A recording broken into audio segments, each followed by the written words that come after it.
Hi hello అందరికీ. ఇవాళ క్లాస్లో మనం Kirchhoff's current law and Kirchhoff's voltage law గురించి తెలుసుకుందాం. వాటినే మనం కేసీఎల్ కేవీఎల్ అనే షార్ట్ కట్లు అంటాం. Okay, let's start the class.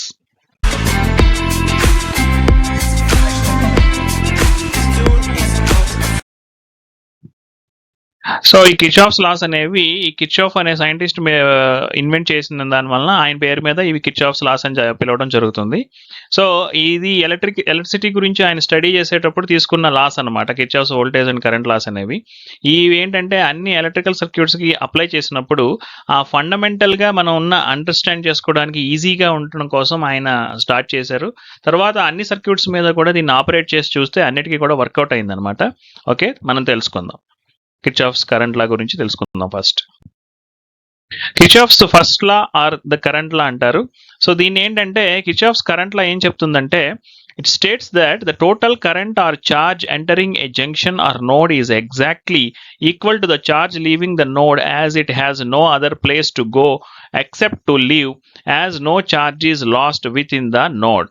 In other words, the algebraic sum of all the currents entering and leaving a node must be equal to 0. That is, I existing and I entering. So exit అయ్యే currents and enter అయ్యే currents is equal to algebraic some. అంటే ఏంటంటే normal సమ్కి algebraic సమ్కి difference ఏంటంటే, algebraic సమ్లో current direction వలన వచ్చే sign indication కూడా మనం తీసుకోవాలి. దీన్నే మనం కిర్చాఫ్స్ కరెంట్ లా అంటాం. సో ఇక్కడ మీకు డయాగ్రామ్ కనపడుతుంది. ఈ డయాగ్రామ్ లో చూడండి, ఇది నోడ్ అంటాం. మీకు ఇక్కడ ఏదైతే కనపడుతుందో ఇది నోడ్ అంటాం. ఇక్కడ మీకు క్లియర్ గా అర్థం కావడం కోసం నేను ఏం చేశానంటే, incoming currents out going currents కి కలర్ డిఫరెంట్ కలర్స్ లో ఇండికేట్ చేశాను. చూడండి, I1 incoming current, I2 incoming current, I3 incoming current, I4 out going current, I4 out going current. So ఇప్పుడు ఏంటంటే ఇన్కమింగ్ కరెంట్స్ అన్నిటినీ కనుక ప్లస్ అనుకుంటే, plus I1 plus I2 plus I3 అనుకుంటే, out going currents minus అనమాట, minus I4 minus I5 అనమాట, minus I4 and minus I5. ఇక్కడ ఒక బ్రాకెట్ ఉంటుంది. ఈ బ్రాకెట్ ఉంటే ఏమవుతుందంటే ప్లస్ ఇంటూ మైనస్ కింద తీసుకుంటారనమాట. సో ఇక్కడ ఒక బ్రాకెట్ ఉంటుంది. ఇక్కడ ఏమవుతుందండి, plus of minus I4 plus of minus I5. అంటే ఆల్జీబ్రిక్ సమ్ అన్నాం కాబట్టి అన్ని ప్లస్ తీసుకున్నాము. ఇక్కడ ఏంటంటే అవుట్ గోయింగ్ కరెంట్స్ కి minus I4. So plus into minus minus అవుతుంది, ప్లస్ ఇంటూ మైనస్ మైనస్ అవుతుంది. అంటే ఇప్పుడు ఇక్కడ మీరు చూడండి, మనం ఇక్కడ చూపించిన దాంట్లో చూడండి, I1 plus I2 plus I3 minus I4 minus I5 is equal to 0 అని రాసాం. లేదంటే ఇంకో రకంగా కూడా రాయొచ్చు మనం, minus I1 minus I2 minus I3 plus I4 plus I5 is equal to 0 అని కూడా రాయొచ్చు. ఇదేంటి, రెండు ఈక్వేషన్లు సేమ్ ఎలా అవుతాయని మీకు డౌట్ రావచ్చు. ఇక్కడ ఏంటంటే ఇన్కమింగ్ కరెంట్స్ కనుక మీరు ప్లస్ అనుకుంటే, అవుట్ గోయింగ్ కరెంట్స్ కంపల్సరిగా మీకు మైనస్ తీసుకోవాలి. తర్వాత ఇన్కమింగ్ కనుక మీరు ఒకవేళ మైనస్ అనుకుంటే, అవుట్ గోయింగ్ కరెంట్స్ ని ప్లస్ అనుకోవాలి. అంతేగాని రెండిటికి ఒకటే సైన్ మాత్రం తీసుకోకూడదు. ఆపోజిట్ లో తీసుకున్నంతసేపు మీరు ఎలా తీసుకున్నా కూడా అది కరెక్టే అవుతుందన్నమాట. ఓకేనా.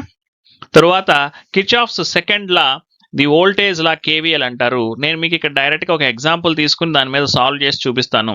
ఎందుకనంటే స్టేట్మెంట్స్ చదవడం కన్నా కూడా మీరు డయాగ్రామ్ చూసి ఆ డయాగ్రామ్ లో ఆ values, resistances, current directions and voltage, ఈ వాల్యూస్ కనుక మీరు పర్ఫెక్ట్ గా తెలుసుకోగలిగితే, కేసీఎల్ కానీ కేవీఎల్ కానీ ఇంకేదైనా సరే ఎలక్ట్రికల్ సర్క్యూట్స్ సాల్వ్ చేసేటప్పుడు ఆ లాజిక్ ఎలా ఫాలో అవుతున్నారో తెలుసుకుంటే స్టేట్మెంట్స్ ఆటోమేటిక్ గా మీకు ఈజీగా గుర్తుంటుంది. ఇక్కడ కూడా అంతే, ఆల్జీబ్రిక్ సమ్మే, కాకపోతే అది కేసీఎల్లో ఆల్జీబ్రిక్ సమ్ ఆఫ్ కరెంట్స్ అన్నాం, కేవీఎల్లో ఆల్జీబ్రిక్ సమ్ ఆఫ్ వోల్టేజెస్ అంటాం. చూడండి, in any closed loop or network being driven by a voltage source, the total voltage around the loop is equal to the sum of all the voltage drops within the same loop, which is equal to 0. Danne algebraic sum of all voltage sources and voltage drops within a closed loop must be equal to 0. Since the algebraic sum of the voltage drops equal the algebraic sum of the voltage sources. Algebraic చూడండి, ఇక్కడ voltage drops రెండు words ఉన్నాయి చూడండి, voltage drops and voltage source.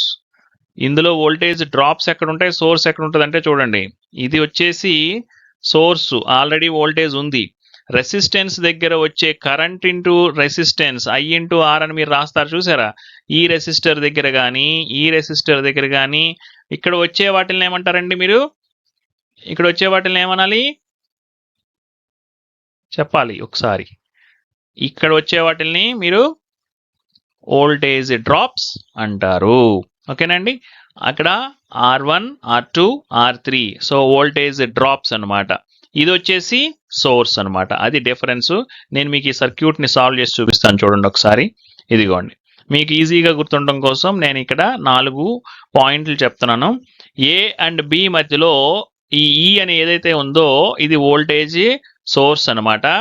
Rise in voltage simple గా గుర్తుపెట్టుకోండి. Circuit లో ఎప్పుడైనా సరే మీ డైరెక్షన్ గనక ఇలా తీసుకుంటే, అంటే ఏ నుంచి బికి తీసుకుంటే దీన్ని ప్లస్ ఈ అని రాయాలి.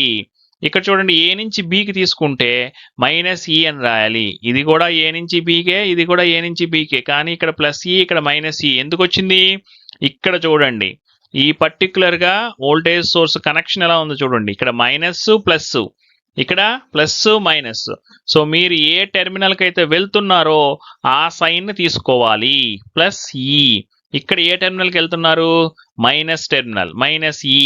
అలాగే రెసిస్టర్ ఉన్నప్పుడు దాంట్లో ఉండే డ్రాప్ ని తీసుకోవాల్సి వస్తే ఏ నుంచి బికి కరెంట్ అనేది ఫ్లో అవుతూ ఉంటే దాంట్లో ఉండే డ్రాప్ ఎంత అంటే V = IR అనేది యాక్చువల్ గా తీసుకోవాల్సింది. కానీ ప్లస్ నుంచి మైనస్ కి వెళ్తున్నారు కాబట్టి it will become -V. So -Vని మనకి ఓమ్స్ లా ప్రకారం V = IR కాబట్టి ఇక్కడ -IR. ఇక్కడ చూడండి, ఇప్పుడు ఏ నుంచి బికి వెళ్ళేటప్పుడు ఇది మైనస్ ఇది ప్లస్ సింబల్ ఉంది. కరెంట్ డైరెక్షన్ ఎలా ఉంది? మీరు లూప్ తీసుకునే డైరెక్షన్ ఎలా ఉంది కాబట్టి ఈ రెండు ఆపోజిట్ లో ఉన్నాయి కాబట్టి అని గుర్తుపెట్టుకోవచ్చు. లేదా ఇది మైనస్ ఇది ప్లస్, మీరు ప్లస్ వైపు వెళ్తున్నారు కాబట్టి ప్లస్, ఇక్కడ మైనస్ వైపు వెళ్తున్నారు కాబట్టి మైనస్. సో ఇది +V అవుతుంది, +IR అవుతుంది. ఈ మొత్తం నాలుగిటిని కన్క్లూడ్ చేస్తూ నేను మీకు ఈ సర్క్యూట్ నుంచి ఇక్కడ ఈక్వేషన్ లో ఎక్స్ప్లెయిన్ చేసే ప్రయత్నం చేస్తాను, మీకు కొంచెం ఈజీగా గుర్తుంటుంది. సో ఫస్ట్ ఈ సర్క్యూట్ తీసుకోండి. ఈ సర్క్యూట్ లో ఎప్పుడైనా సరే ఒక లూప్ తీసుకున్నప్పుడు అందులో లూప్ డైరెక్షన్ అనేది జనరల్ గా మనం లూప్ డైరెక్షన్ అనేది ఇలా తీసుకుంటాం. సో ఇలా తీసుకుని ఇది ఒక డైరెక్షన్ అంటాం అన్నమాట. సో అప్పుడు ఏమవుతుంది? మీరు ఇక్కడి నుంచి స్టార్ట్ అవుతున్నారు. ఫస్ట్ మైనస్ నుంచి ప్లస్ కి వెళ్తున్న 45. సో ఇది 45 రాసేసాం మనం. ఓకేనా అండి? 45 రాసేసాం. తర్వాత ఇక్కడ చూడండి, ప్లస్ నుంచి మైనస్ కి వెళ్తుంది. అంటే ఇక్కడ ఏం రావాలి? ఇది చూడండి, ఇది తీసుకోవాలన్నమాట. అంటే ఇది ఇక్కడ ఏంటంటే ఈ సోర్స్ చూసుకునేటప్పుడు ఇది చూడండి +45, ఇది +45. రెసిస్టెన్స్ చూసినప్పుడు ఇది చూసారనుకోండి, ప్లస్ నుంచి మైనస్ కి వెళ్ళేటప్పుడు ఏమవుతుంది? -IR. సో -5 ఇంటూ అక్కడ R అంటే ఇక్కడ R వాల్యూ ఏంటి? 5 ohms.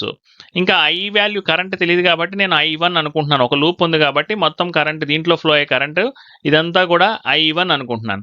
కాబట్టి 5I1 -10I1 ఇక్కడ, తర్వాత -7.5I1 ఇక్కడ =0. ఇప్పుడు ఈ 45 అనేది వోల్టేజ్, 5 ఇంటూ I1 అనేది వోల్టేజే డ్రాప్. ఇది వోల్టేజ్ సోర్సు, ఇదేమో voltage drop. Resistance into current. So IR అంటే ఏంటి? V. ఇక్కడ 10 ఇంటూ I1 అంటే కూడా వోల్టేజ్ డ్రాప్, 7.5 ఇంటూ I1 అంటే కూడా వోల్టేజ్ డ్రాప్. సో ఇవన్నీ కూడా algebraic sum of voltage drops and sources =0 అనే దాన్ని బేస్ చేసుకుని ఈ ఈక్వేషన్ రాసేసాము. 45ని ఇక్కడ ఉంచి ఈ రిమైనింగ్ ఐటమ్స్ ని ఇటు తీసుకొచ్చేస్తే 5I1 + 10I1 + 7.5I1 అయింది. సో 45 = 22.5I1 అయింది. I1 = 45/22.5 which is 2 ampere. ఇది కరెంట్ అన్నమాట. అంటే ఈ సర్క్యూట్ లో ఎంత కరెంట్ ఫ్లో అవుతుంది అని చెప్పాలి అని అంటే చాలా సింపుల్ గా KVL యూజ్ చేసి చెప్పడం కోసం మనకి కిర్చాఫ్స్ వోల్టేజ్ లా యూజ్ అవుతుంది. ఏంటి డిఫరెన్స్? ఇదే సర్క్యూట్ లో కరెంట్ ని గనక మామూలుగా మీరు క్యాలిక్యులేట్ చేయాలి అని అంటే టోటల్ గా ఈ రెసిస్టర్స్ అన్ని ఏ కనెక్షన్స్ లో ఉన్నాయని చూసుకోవాలి. సిరీస్ కనెక్షన్స్ లో ఉన్నాయి కాబట్టి 5 ohms 10 ohms 7.5 ohms కాబట్టి 5 + 10 + 7.5 అవుతుంది. 22.5 ohms రెసిస్టెన్స్ అవుతుంది. I = V/R కాబట్టి 45/22.5 అవుతుంది, 2 ఆంపియర్ అవుతుంది. కాకపోతే ఇందులో అడ్వాంటేజ్ ఏంటి కేవీఎల్ వలన మీకంటే, ఇక్కడ ఒక లూపు సింపుల్గా 3 రెసిస్టర్స్ ఉన్నాయి కాబట్టి సర్క్యూట్ని సింప్లిఫై చేయడం ఈజీ అవుతుంది. అదే సర్క్యూట్ కనుక మీకు పెద్ద సర్క్యూట్లు ఇవ్వడం కానీ, number of resistors, number of loops ఎక్కువ ఇవ్వడం కానీ జరిగితే, అలాంటి సందర్భంలో మీకు కేవీఎల్, కేసీఎల్ బాగా ఉపయోగపడతాయి. గుర్తుపెట్టుకోండి. ఓకేనా? మీకు ఇంకా ఏమైనా డౌట్స్ ఉంటే కామెంట్ సెక్షన్లో పోస్ట్ చేయండి. Thank you.